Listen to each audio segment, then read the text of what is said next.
नमस्कार, आप देख रहे हैं लखनऊ का अभिमान न्यूज और मैं हूं आपके साथ ज्योतिका।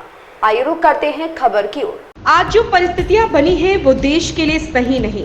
आपने परंपरा स्थापित की है कि राजनीति सच्ची होनी चाहिए। इंदिरा जी हो, राजीव जी हो या देश का हर प्रधानमंत्री ये मानता था कि जनता के सामने झूठ नहीं बोलना है, जिम्मेदारी से बोलना है।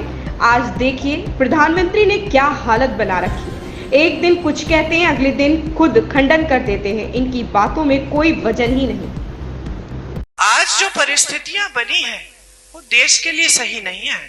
आपने यहाँ एक परंपरा स्थापित की कि राजनीति सच्ची होनी चाहिए। बड़ा से बड़ा नेता हो उसकी जवाबदेही है आपके प्रति। वो जानता था, इंदिरा जी भी जानती थी कि मुझे जवाब देना पड़ेगा। अगर जनता के सामने बोलना है तो जिम्मेदारी से बोलना है, झूठ नहीं बोलना है। और यहाँ आज देखिए प्रधानमंत्री जी ने क्या हालत बना रखी है। सबसे बड़ा पद संभाला है देश का, एक दिन कुछ कहते हैं, अगले दिन उसी का खुद खंडन कर देते हैं।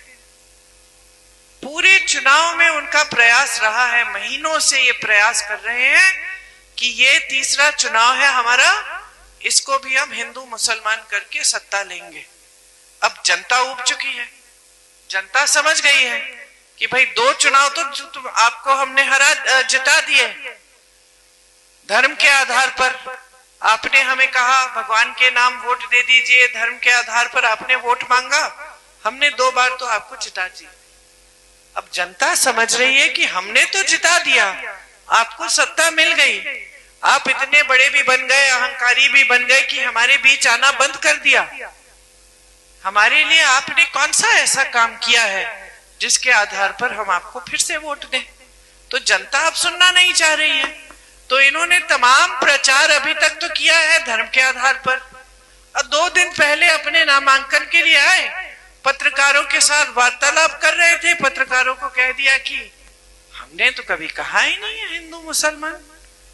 अगर मैंने ऐसे कहा होता, खुद कह रहे हैं, अगर मैंने ऐसे कहा होता तो मैं प्रधानमंत्री पद के योग्य ही नहीं होता। अरे आप खुद कह रहे हैं।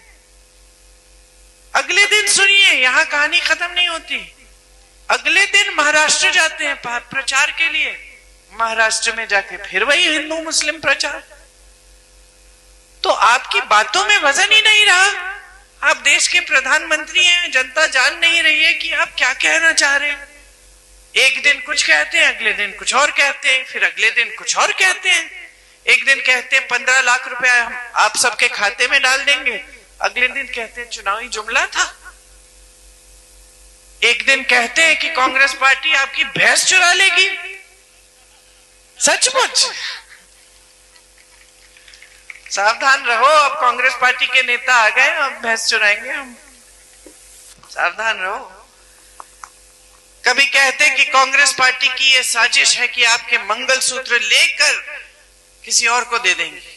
अरे 55 सालों से हमारी सरकार रही, किसी ने आपके मंगलसूत्र पे आंच आने दी?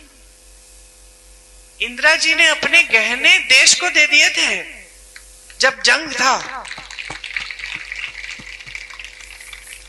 तो इनकी बातों पर अब भरोसा किया जा सकता है? जनता खुद समझ रही है। इस खबर में बस इतना ही। बने रहिए लखनऊ का अभिमान न्यूज के साथ।